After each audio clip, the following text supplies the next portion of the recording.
보아스는 끝내 이 첫 번째 기업 물을 자에게 그에게 기업 물을 권리를 포기하게 만들고 자기가 그 기업 물을 자가 되어집니다. 자, 그리고 나서 거기서 멈추는 게 아니라 확증을 해요. 그러니까 당시 이스라엘 사람들은 이제 여기 그의 신을 벗어라고 하는 말이 있어요. 신을 벗어서 주면 자신의 그 모든 것을 포기하겠다라고 하는 그런 의미를 갖는데요. 그래서 이것을 통해서 이제 더 이상 이 첫 번째 기업 물을 자가 번복하지 않도록 확증을 시키는 거죠. 또 거기서 또 9절 10절에 보면은 거기에 모여진 장로들 또 거기에 같이 있었던 그런 백성들에게 너희들이 오늘 증인이다. 너희들이 오늘 증인이다 라고 하면서 공증을 합니다. 공증을 해요.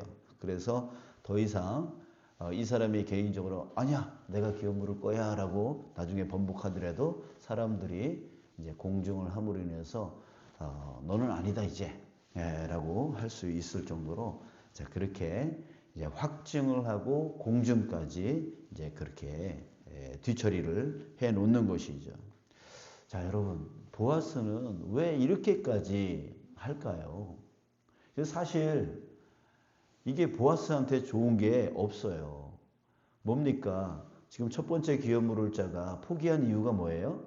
자기 재산을 손해보기 때문에 그랬잖아요. 그러니까 지금 보아스가 자기가 기업 물을 자가 된다라고 했던 것은 사실 자기 재산을 손해보는 것과 같은 일이에요. 룻과 결혼을 해서 그 자식을 낳으면 그 자식이 내 자식이 아닌 거예요. 죽은 엘리멜렉의 자식이 되어지는 거고 또 내가 산 그 땅이 내 땅이 되어지는 게 아니라 그 엘리멜렉 가문의 땅이 되어지는 거예요. 그러니까 결국 내 재산이 손해가 되어지는 거고 내 아내가 되어지지 못하는 거죠. 결국에는. 자, 그런데 이 일을 보아스가 한다고요. 그런 손해를 감수하면서도 한다고요. 자, 왜요?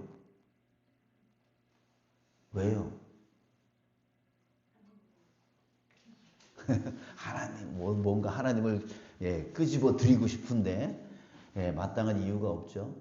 자, 여러분, 왜인가? 바로 사랑 때문이죠. 지금 보아스는 룻을 사랑하는 거예요. 사랑하니까 뭐가 나가요? 희생이 나가요. 여러분들의 자녀를 향한 그 부모님의 사랑이 어떤 사랑이에요? 희생적인 사랑이잖아요. 그죠? 사랑하니까 그 모든 것을 내어주잖아요. 그런 것처럼 이 사랑이 바로 희생적 사랑이죠. 여러분, 이 보아스의 모습을 보면서 우리는 누구를 떠올릴 수 있냐면 바로 나를 위하여 십자가에 자신의 생명을 내어놓으신 바로 예수 그리스도의 그 희생적 사랑을 우리는 볼 수가 있어요. 여러분, 성경 전체는 누구를 향하고 있습니까? 바로 예수님을 향하고 있는 거예요.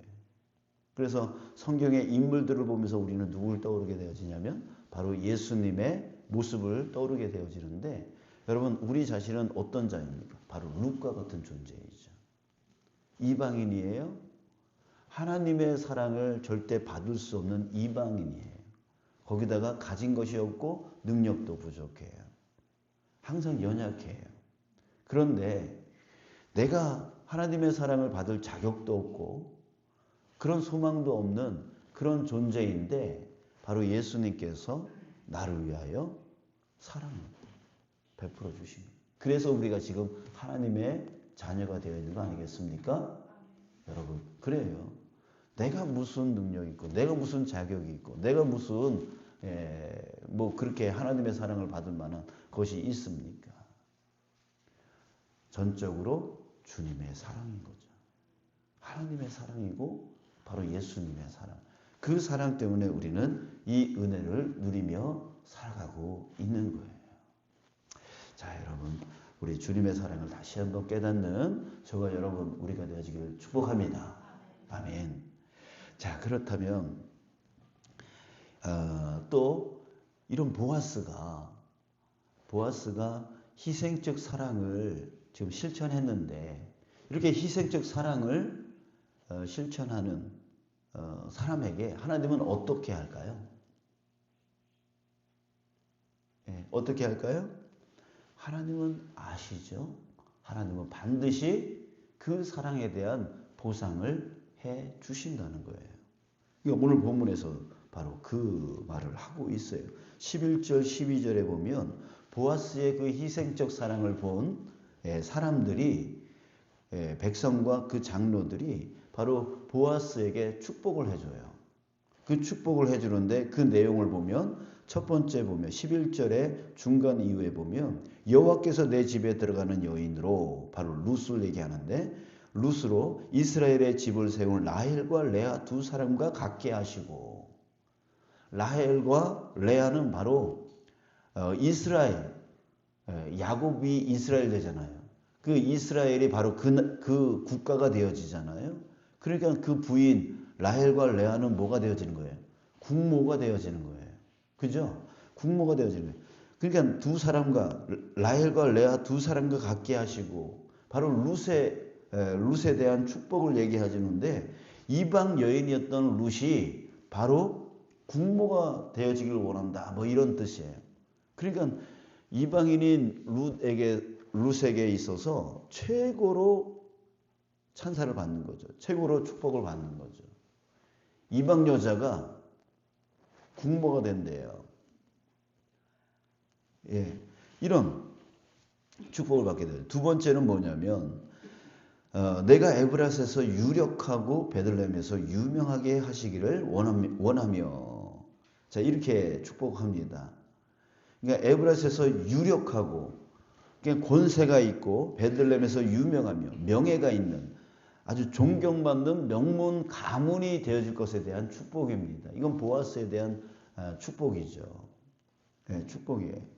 자, 이렇게 룻에 대한 축복, 그 다음에 보아스에 대한 축복을 이 사람들이 하고 있어요. 자, 거기다가 여러분, 이런 개인적인 축복을 넘어서서 하나님 나라를 세우는 축복까지 합니다. 그 다음에 12절에 보면 내 집이 다말이 유다에게 낳아준 베레스의 집과 같게 하시기를 원하노라. 유다에게 낳아준 베레스. 자, 유다의 자손이 베레스의 자손이 누구 해다가 결국은 누가 나온다는 거예요, 거기에? 바로 그리스도, 예수가 태어난다는 얘기를 지금 하고 있는 거예요. 바로 이들은, 이 백성들은 그것이 축복인 줄 알고 말했지만, 결국 그것을 통해서 유다 자손으로부터 예수 그리스도가 일어나는, 그래서 하나님 나라가 세워지는 그런 축복이, 그런 선포를 이들이 지금 하고 있는 거죠. 그러니까 개인적인 축복을 넘어서서 하나님 나라를 세우는 축복이 이루어지는, 누굴 통해서? 보아스와 이방 여인 룻을 통해서 이루어진다라고 하는 거죠. 사실 여러분, 보아스와 룻은 몰랐을 거예요. 자기가 예수 그리스도의 조상이 되어진다라고 하는 사실을 이들은 몰랐죠. 전혀 몰랐겠죠. 그런데 이 보아스와 룻의 이 희생적 사랑을 통하여 하나님은 그들을 통하여 예수 그리스도를 그 자손에게서 나오게 하신다. 이게 뭐예요? 하나님의 계획이에요. 룻과 보아스는 이 하나님의 계획을 볼 수도 없고 알 수도 없었죠. 그러나 하나님은 이들을 통하여 놀라운 계획을 갖고 계신 거예요. 자, 여러분, 이것을 우리에게 적용해 볼까요? 여러분들, 우리의 단순한, 그냥 오늘 하루 살아가면서 나를 희생시키고 사랑을 베풀었어요.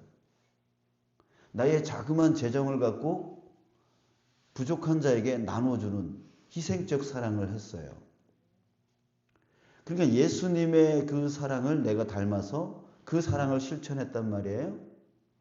근데 나는 단순히 저 사람을 사랑했기 때문에 또 불쌍히 여겼기 때문에 나를 희생시키는 그런 사랑을 베푸는 그런 하루였지만 여러분, 하나님은 그 희생적 사랑을 사용하셔서 하나님의 놀라운 계획을 이루어 가신다는 거죠. 나는 볼 수도 없고 나는 알 수도 없어요. 나는 조그만 사랑을 베푼 것 뿐이에요. 근데 하나님은 나를 통하여 놀라운 하나님 나라를 세워나가는 큰 계획을 실행해 나가신다는 거죠. 이게 바로 하나님이에요. 그러니까 여러분, 결국 나의 그 희생적 사랑은 뭐예요? 하나님 나라를 만들어가고 있는 하나님의 계획에 동참하고 있는 일이 되어진다는 거죠. 여러분, 우리가 볼 수 없지만 알 수 없지만 여러분, 믿음으로 이것을 깨닫기를 원합니다. 내가 오늘 하는 그 희생적 사랑, 그 자그마한 것 하나가 하나님의 놀라운 계획을 이뤄나가는 데 동참하고 있는 일이다라고 하는 거예요. 예. 그냥 그거 갖다가 이런 자그마한 일이 정말 하나님의 놀라운 일을 이루어나가는 발판이 되어진다는 거죠. 자, 여러분, 우리가 이렇게 생각할 때에 여러분, 우리가 자그마한 것 하나라도 그 희생적 사랑을 오늘 하루 실행해 나가는 그 자체가 얼마나 중요한 거를 우리가 깨달았으면 좋겠어요. 깨달았으면 좋겠어요. 자, 이렇게 보아스의 희생적 사랑이 나중에 예수 그리스도가 그 가문에서 나오게 되어지는 그런 하나님의 놀라운 계획이 이루어지는 큰 일이 되어졌다라고 하는 거, 여러분, 이것이 정말 복 중의 복 아닙니까? 내 후손에서 그런 자가 나온다라고 하는 것이 정말 복 중의 복이죠. 자, 여러분, 이렇게 하나님의 복은 이렇게 개인적인 축복에서 멈추는 게 아니라 하나님의 놀라운 계획을 이루는 큰 축복에까지 이르게 되어진다라고 하는 거 우리가 기억하시길 주님의 이름으로 축복합니다. 자, 그리고 이렇게 축복을 받을 뿐만 아니라 여러분, 이제 우리가 축복하는 자가 되어지길 바랍니다. 네? 이렇게 축복을 받는 보아스와 룻도 축복을 받지만 여기 11절 12절 보면 백성들이 뭐하고 있어요? 이 보아스와 룻을 축복하고 있어요. 이런 축복하는 자가 되어지자라고 하는 겁니다. 이때는 어느 시대라고 그랬습니까? 사사시대라고 그랬어요. 사사시대는 영적 암흑기라고 그랬습니다. 하나님을 모르고 하나님을 떠나 있는 가장 깜깜한, 영적으로 가장 깜깜한 시대가 바로 사사시대라고 그랬어요. 자, 그런데 이들이 지금 뭐하고 있어요? 축복하고 있어요. 하나님의 이름으로 축복하고 있어요. 근데 그 축복이 이루어진다고요. 보아스와 룻에게 이들은 그냥 덕담식으로 믿음으로 축복했는지 아니면 덕담으로 축복했는지 그거는 우리는 확실히 알지 못합니다. 그러나 여러분, 이렇게 축복하니까 보아스와 룻이 진짜 어떻게 돼요? 그 축복한 그대로 돼요.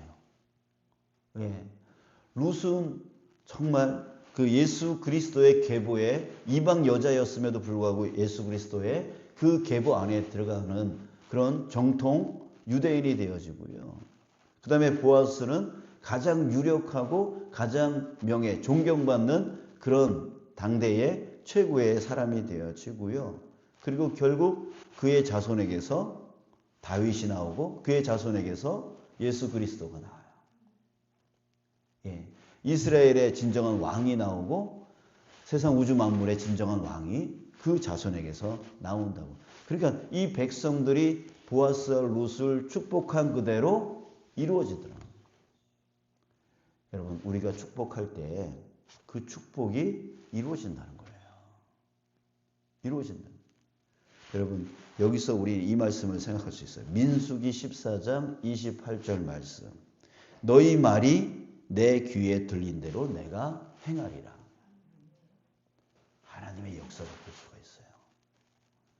지금도 여러분 이 자리 가운데도 또 이 세상 그 어느 곳에든 하나님이 함께하고 계세요. 예, 하나님이 함께하고 계세요. 그리고 나의 말 듣고 계시다는 거예요. 예, 듣고 계시다. 그러니까 하나님이 내 귀에 들린 대로 내가 행할 것이다. 여러분 우리가 축복한다면 그 축복이 이루어질 거라는 거예요. 그러니까 여러분 자녀에게든 또 내 주변의 사람에게든 아니면 우리 성도들에게든 우리의 이 입술에서 나오는 이 말이 어떤 말이어야 돼요? 축복의 말이 되어져요. 자녀들에게 축복의 말을 많이 해줘야 되는 거예요. 예, 못된 놈이라 그러지 말고 잘될 놈이라고 해야 돼요. 그러니까 항상 축복을 해줘야 돼요. 그 축복대로 이루어지게. 이루어지게. 우리는 이름대로 산다라고 그러잖아요. 그죠? 이름대로 살아간대. 그러니까 왜 이름대로 살아가는 줄 아세요? 여러분 이름의 뜻이 뭐예요? 각자의 이름의 뜻이 있잖아요. 매일 그걸 불러주는 거예요. 그러니까 저는 으뜸원자에 밝은 천. 가장 밝은, 가장 밝다라고 하는 뜻이에요. 그래서 제가 뭐 하나님을 믿고 그 가장 밝은 빛을 전하는 목사가 된지 모르겠어요. 그랬다고 저는 믿어요. 왜? 사람들은 저에게 계속 뭐라고 불러요? 원철아, 원철아 불렀어요. 너는 세상에서 가장 밝은 빛이, 빛을 전하는 자다라고 저한테 계속 축복을 해줬단 말이에요. 그 이름, 그게 뭐예요? 계속 축복해 준 거예요. 저한테 원철아 원철아 부르면서.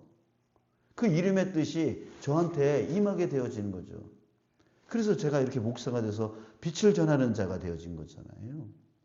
그러니까 여러분 우리가 계속 축복을 하면 그 축복이 이루어진다고요. 근데 우리의 말 때문에 이루어지는 게 아니라 하나님이 뭐라고요? 내 귀에 들린 대로 이룰 것이다라고 하셨단 말이에요. 그러니까 하나님이 들으신다고요. 원철아 원철아 믿는 사람들이든 믿지 않는 사람이든 부모이든 내 주변의 친구이든 날 아는 사람 모든 사람들이 나에게 원철아 원철아 불러주는 거예요. 축복을 해준 거예요. 그래서 그것이 하나님께 들려지고 하나님은 그것을 이루시는 거죠. 자, 그러니까 첫 번째 여러분들의 자녀들에게 축복을 많이 해주세요. 좋은 말을 많이 해주세요. 그거대로 하나님은 이루어 주신다는 거예요. 이루어 주신다. 또 우리 그거 기억할까요? 창세기 12장 3절. 하나님이 아브라함에게 이렇게 말했어요. 너를 축복하는 자에게 내가 축복을 주고 너를 저주하는 자에게 내가 저주할 것이다. 여러분, 이 말 참 복된 말이기도 하지만 무서운 말이기도 한 거예요. 우린 자꾸만 일상에서 자꾸만 저주를 퍼부을 때가 있어요. 사람들한테 나한테 마음에 들지 않는 그 사람에게 자꾸만 저주를 막 욕을 하고 막 이럴 때가 있어요. 여러분 그것은 오히려 또 하나님이 들으신 대로 이룰 것이다라고 하는 그 말씀에 걸려버려요. 그러니까 내가 저주를 하면 누가 저주받는 거예요? 내가 저주받는 거예요. 내가 축복을 하면 저 사람도 축복을 받지만 누가 또 축복받아요? 내가 축복받는다는 거예요. 여러분 이거 기억하세요. 꼭 우리 기억하면서 살아가요. 그래서 내가 저주하고 싶을 때, 안 좋은 소리를 하고 싶을 때 끊어내세요. 막으세요. 헌담하지 마세요. 부정적인 말 하지 마세요. 예, 남 깎아내리는 말 하지 마세요. 욕하는 말 하지 마세요. 그것은 하나님이 들으시고 행하시는, 나에게 행하시는 일이 되어진단 말이에요. 축복을 하세요. 축복을 하면 저 사람도 복을 받고 축복하는 나에게도 복이 돌아와요. 하나님이 들으시고 하나님이 행하시니까. 여러분, 하나님이 살아계시는 거 믿으시죠? 그렇다면 반드시 우리가 행해야 될 일이 바로 이거예요. 하나님은 들으시고 하나님은 행하신다 라고 하는 거 기억하시면서 오늘 여러분 오늘의 이 말씀을 기억하시고 꼭 실천해 나가는 저와 여러분들 되시길 원합니다. 오늘 말씀은 두 가지를 말해주고 있죠. 바로 보아스의 희생적 사랑이 그 가정을 축복으로 이끌었다라고 하는 거, 그리고 이 백성들이, 장로들이 보아스를 축복한 대로 보아스는 축복받았다. 그리고 축복하는 자에게 하나님은 축복을 주고 저주하는 자에게 하나님은 저주를 준다라고 하는 말 꼭 기억하시면서 이제 앞으로의 모든 삶 가운데 이것을 적용해 나갈 수 있는 저와 여러분들 되기를 원합니다.